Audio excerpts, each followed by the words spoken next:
Aujourd'hui, nous pouvons compter sur la présence de André Belon, qui est un homme politique bien connu, élu sous la bannière du PS dans les années 90, philosophe, polytechnicien, élu président de la Commission des Affaires étrangères de l'Assemblée nationale, qui s'est retiré des appareils politiques il y a quelques années, mais qui n'a pas pour autant arrêté de réfléchir sur notre société, qui a un regard critique sur la gauche, et il est venu aujourd'hui nous en parler.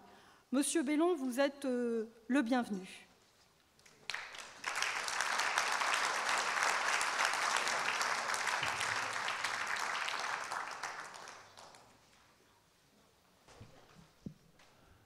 Bien, bonjour. En venant à ce moment, à cette tribune, je dois dire que j'éprouve deux gênes.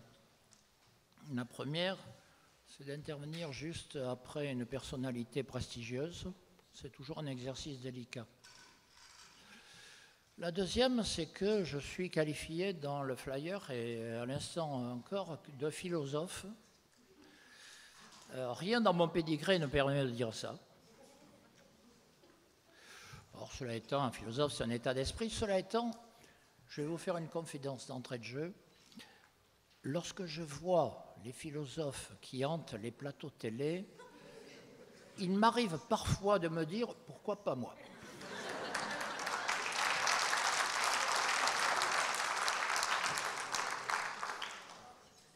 Alors, parler de l'universalisme, ça peut se faire de plusieurs manières, mais puisqu'on m'a demandé de parler des phénomènes décoloniaux, je vais commencer par ça. Depuis quelques années, justement, un discours est devenu dominant, en particulier sur le plateau de télévision, celui qui voit l'homme de la République au travers des affaires et des histoires coloniales. Il y a un certain nombre d'historiens qui ont fait leur fonds de commerce de cela.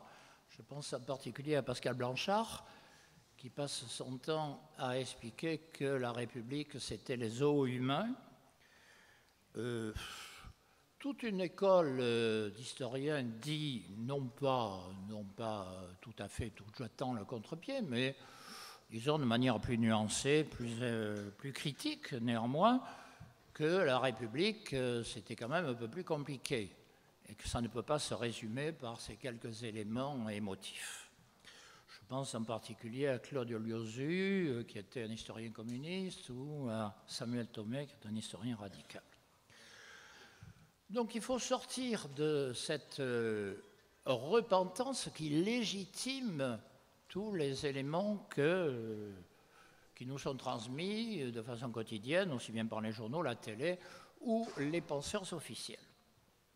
Alors, parler de la colonisation est une chose parfois un peu difficile.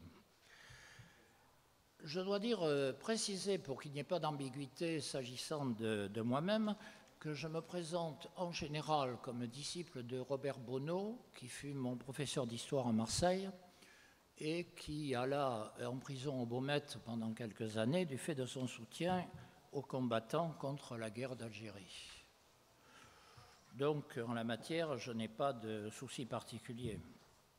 Mais je suis frappé de voir les combattants de la 25e heure des guerres coloniales trouver leur chemin de Damas en se posant comme combattants de guerre qui ont largement été finis par d'autres, bien avant eux. Alors du coup, il n'y a plus de débat, puisque si bien nous sommes toujours dans la guerre.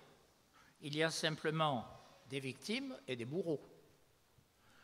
Cela étant, la victime est, comme chacun le sait, dans l'idéologie officielle, le nouveau héros du XXIe siècle. Mais dans ce contexte où on ne regarde justement que les horreurs, que les victimes, que les bourreaux, il n'y a plus de contrat social, il n'y a plus d'espace public, il n'y a plus de république. Il y a seulement des émotions. Le problème étant, comment en est-on arrivé là? Et je voudrais dire, pour moi, il y a 3 raisons particulières. Tout d'abord, qu'est-ce que la République et qu'est-ce que l'universalisme? Je parle bien entendu de l'universalisme humaniste, parce qu'il y a des universalismes religieux de toute autre sorte. L'universalisme humaniste se traduit politiquement dans la République. Et c'est l'idée d'un homme libre dans une société libre. Je signale au passage, je ne vais pas dire à chaque fois hommes et femmes, parce que, me référant aux penseurs de la Renaissance, ils employaient ce mot « homme » comme un terme générique pour dire être humain, à une époque où en français il existait encore quelque chose du fait du latin qui s'apparentait au neutre et que j'aimerais bien pour ma part voir renaître. Ça nous changerait de ces citations qui d'ailleurs vont devenir compliquées s'il y a un nombre de sexes qui dépasse 10. C'est donc un système, la République, où la liberté des uns porte celle des autres. Il est le combat pour la raison, pour l'esprit critique et bien sûr pour la liberté. Il y a surtout confiance en l'humanité. Une demande, ça va de soi, ça a déjà été dit précédemment, ni à l'individu, ni son sexe, ni sa couleur, ni ses appartenances quelconques. Non, c'est d'être humain. Et les êtres humains sont dotés de droits naturels, ça vient d'être redit d'ailleurs par Lafayette, un droit naturel de raison, qui est axé sur une vision de l'espace social, justement, et du contrat social, comme je l'évoquais précédemment. Plus que comme une communauté déterminée, quelle qu'elle soit. Sur le plan juridique, ces principes sont traduits par la Déclaration des droits de l'homme et du citoyen de 1789, par la Déclaration universelle des droits de l'homme de 1948 et, chose qu'on oublie souvent, par la Déclaration de Philadelphie de 1944 sur les droits sociaux, en particulier les droits du travail. Alors, la critique des valeurs humanistes est malheureusement aujourd'hui très développée. Elle s'est beaucoup développée après la Deuxième Guerre mondiale du fait qu'il y a eu une espèce de perte de confiance en l'humain du fait des horreurs qu'on a découvertes. Comme si c'était l'homme libre qui avait créé la guerre. Comme s'il n'y avait pas d'autres causes, d'autres intérêts qui avaient mené à ces abominations. Et on en est arrivé à toute une philosophie qu'on appellera le postmodernisme qui critique l'esprit humain, qui n'y croit pas, et qui aboutit à des phrases absolument incroyables du genre, je ne sais pas si vous vous souvenez, mais je crois que c'était Monseigneur Le Siget qui avait dit ça, la raison a mené à Auschwitz. Comme si Hitler était le symbole même du rationaliste et du débat raisonné. Mais ça devient systématique et depuis quelques années, j'ai vu un certain nombre de personnalités qu'on aurait pu prendre pour des gens sérieux jusque-là, faire eux aussi leur fonds de commerce en critiquant systématiquement les philosophes des Lumières pour trouver dans un petit coin s'ils n'auraient pas été un petit peu racistes. J'ai même entendu un jour quelqu'un dire « Vous vous rendez compte que Montesquieu était tellement raciste qu'il a osé dire « Comment peut-on avoir, à propos d'un noir, comment peut-on avoir une âme blanche dans un corps aussi noir ?» Pour toute personne qui a fait des études, pas trop poussées, on sait que cette phrase sert de sujet pour analyser la dérision chez les philosophes des Lumières comme élément progressiste. Mais apparemment, ça n'avait pas frappé celui dont je parle. Deuxième élément, l'apparition du concept de mondialisation. Alors, le concept de mondialisation, il est basé sur les relations économiques et il a légitimé la remise en cause des fondements républicains. Ce qui est frappant, c'est la manière dont s'est faite la montée de cette pensée mondialiste. Parce que tout le monde dit, oui, c'est le commerce, c'est merveilleux. J'ai vécu au sein du PS cet émerveillement devant le commerce mondial qui s'est développé. Moi, je trouvais ça, oui, il faut voir. Mais il y avait un enthousiasme absolument délirant. La liberté était enfin sur le monde et le développement économique de même. Cela étant, cette montée développée par les années Thatcher-Reagan, pour faire bref, n'est pas seulement économique. Elle a un contenu beaucoup plus philosophique, voire moral. Si vous vous rappelez la citation de Mme Thatcher, là je vais me hasarder à dire 2 mots en anglais, ça va être abominable, c'était quelque chose du genre « There is not such a thing as society ». La société, ça n'existe pas. Donc toute une conception du fait que l'individu est tout seul. Il n'a aucun lien avec les autres, en contradiction avec toute une pensée républicaine qui était exprimée par exemple par Léon Bourgeois, disant l'individu isolé n'existe pas, au contraire. Et cette philosophie donc qui s'opposait à la République devient une idéologie de soumission. La mondialisation est une soumission intellectuelle en tout cas. Je vous conseille, si vous ne l'avez fait, de lire le livre d'Alain Suppiot qui s'appelle justement L'Esprit de Philadelphie, dans lequel il dit « La mondialisation n'est pas un fait de nature, elle est une construction humaine. Et comme toute construction humaine, elle peut être défaite, elle peut être critiquée, mais elle n'est pas pérenne par nature. » D'ailleurs, on en voit quelques éléments aujourd'hui, il me semble. Donc, la philosophie républicaine, dans le cadre de cette nouvelle montée d'une philosophie universelle, parce qu'il s'agit bien d'un universalisme, la mondialisation, la philosophie républicaine était une gêne, et tout a été fait pour la détruire. Ce qui est le paradoxe, c'est que l'instrument de cette destruction fut la gauche. Étant moi-même un produit de la gauche, et d'ailleurs philosophiquement je le reste, même si organiquement pas du tout, j'ai vu croître cette volonté d'interpréter la République comme une oppression. La gauche, ne voulant pas s'opposer au débat du discours mondialiste, présenté comme universel, comme impossible, bon, il faut écouter Pascal Lamy à l'époque. Il n'y a pas plus merveilleux. Si on n'est pas pour la mondialisation, on est contre le progrès économique, le progrès humain, et j'en passe. Bon.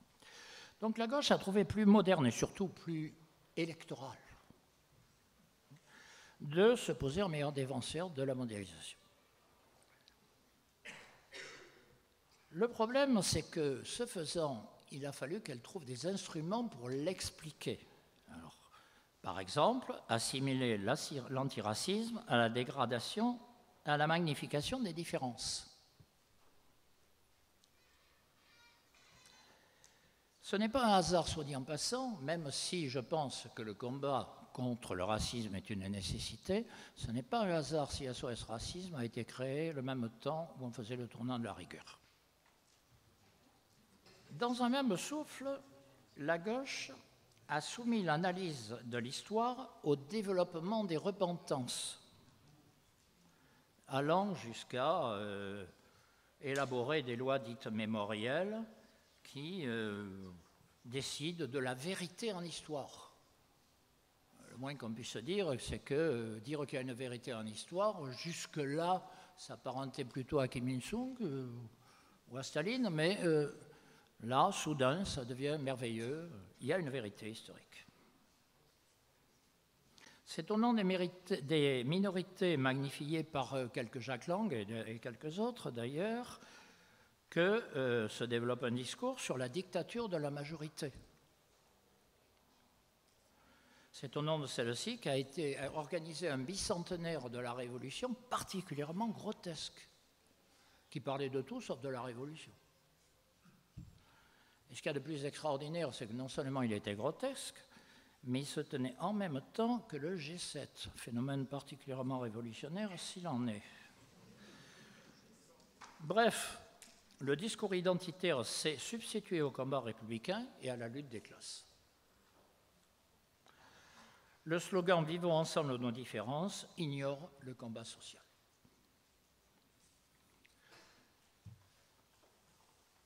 Troisième et dernier élément, la soumission à la mondialisation fut évidemment aussi la soumission à sa clé de voûte, les États-Unis d'Amérique. Alors ça me fait souvent penser, excusez le rapprochement, à ce chef gaulois dans le combat des chefs, je crois, qui s'appelle A plus B égale X. Alors A plus B égale X, il est dans un village, il est chef de village, bon, et il y a une rivière qui traverse la village, il va faire un aqueduc. Alors tout le monde dit, il n'y a pas besoin d'aqueduc, puisqu'on va faire un aqueduc, ça fait romain. Alors là, il faut faire américain. Alors on trouve révolutionnaire de reprendre le discours produit par toutes les universités d'outre-Atlantique, et du coup sont présentés comme présentables tous ceux qui ont leurs entrées dans les dites universités. Prenons le cas de Mme Rokhaya Diallo, par exemple, qui se répand aux États-Unis, dans les colonnes du Washington Post ou dans les couloirs de l'ONU, pour dire du mal de la France et de magnifier le modèle américain. Bizarrement, c'est cela qui lui donne une légitimité sur le territoire français. C'est l'aqueduc, en quelque sorte. Grâce à ce tour de passe-passe, on en arriverait à un extraordinaire renversement historique. Ainsi, les États-Unis seraient devenus le symbole de l'antiracisme et la France le symbole du racisme.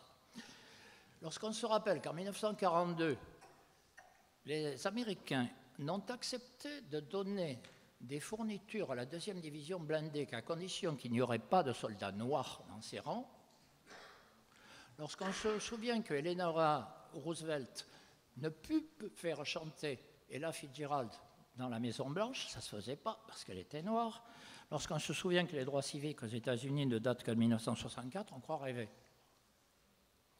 Il faut défendre notre propre histoire. Il ne s'agit pas de donner l'anti-américanisme primaire, de rappeler qu'une alliance, ce n'est pas une soumission. Et que, plutôt que de rappeler toutes les horreurs de la France, Dieu sait, il y en a, oui, bien sûr, non, mais on pourrait rappeler une tradition républicaine qui est marquée par des figures telles que Alexandre Dumas, Blaise Diagne, Aimé Césaire, Gaston Monerville. C'est un autre type de rappel. Rappel d'autant plus salutaire que la situation aujourd'hui semble contestée sur le territoire américain lui-même, comme le prouve d'ailleurs l'affrontement qu'il y a eu à la dernière présidentielle entre Bernie Sanders et Hillary Clinton. Donc il y a bien là un retour du communautarisme au conflit social. Et il était très clair dans les rangs démocrates, c'est d'ailleurs pour ça qu'ils ont perdu. Reprenant une enquête du Pew Research Center, Clay Routledge a tenté d'expliquer pourquoi 58% des sympathisants républicains considèrent que les universités américaines ont un impact négatif sur la nation américaine, tandis que seulement 19% des démocrates partagent le même avis. Mais la tendance semble hésiter et la question devient cruciale, car une société émiettée où un citoyen n'est seulement défini que par son appartenance, ou sa soi-disant appartenance, parce que parfois il y a des interstices difficiles. Il n'a plus de capacité à analyser et à produire. Du coup, même les lois découvertes par les sciences n'échappent plus aux injonctions communautaires. Si vous vous souvenez, cette affaire de Alain Sokal, qui a publié dans Social Text en 1986 un article qui s'appelait, excusez du peu, « Transgresser les frontières vers une herméneutique transformative de la gravitation quantique ». Et dans cet article, il était dit que l'enseignement des sciences et des mathématiques doit être enrichi par l'incorporation des aperçus dus aux critiques féministes, homosexuelles, multiculturelles et écologiques. Ayant fait des maths dans le temps, je me dis que là, j'ai du mal. Mais ce qu'il y a d'extraordinaire, ce n'est pas que cet article soit absurde, évidemment qu'il est absurde, c'est qu'il a été publié. C'est-à-dire qu'un éditeur n'a pas trouvé de problème. Pourquoi ? Parce que les mots-clés étaient là. Du moment où il y a les mots-clés, on est content. Ce qui amène un autre Américain sur Twitter à dire ceci: « Nous sommes littéralement arrivés au point où les gens auront peur de publier des découvertes scientifiques qui pourrait contrarier l'idéologie politique. Salut Galilée. Alors, cette obsession du refuge, de la construction de micro-sociétés qui rassurent l'individu mais qui détruisent la société, des micro-sociétés qui ne trouvent leur but que dans la diabolisation des autres, mais pas dans leur propre existence. Ça peut rassurer certains, c'est vrai. Mais elles ne sont que le reflet de la destruction de l'humanisme. Elles peuvent permettre de vivre, pas plus. Et du coup, je voudrais terminer en vous citant cette phrase qui me paraît particulièrement prémonitoire de Big Brother, dans 1984. Big Brother dit ceci: « Tant que votre but sera de rester vivant, non de rester humain, rien ne changera. Mais à la qualité d'être humain, vous avez préféré celle d'être vivant, vous confinant ainsi dans un éternel présent et vous assurant que je serai toujours là. Ne vous en plaignez pas.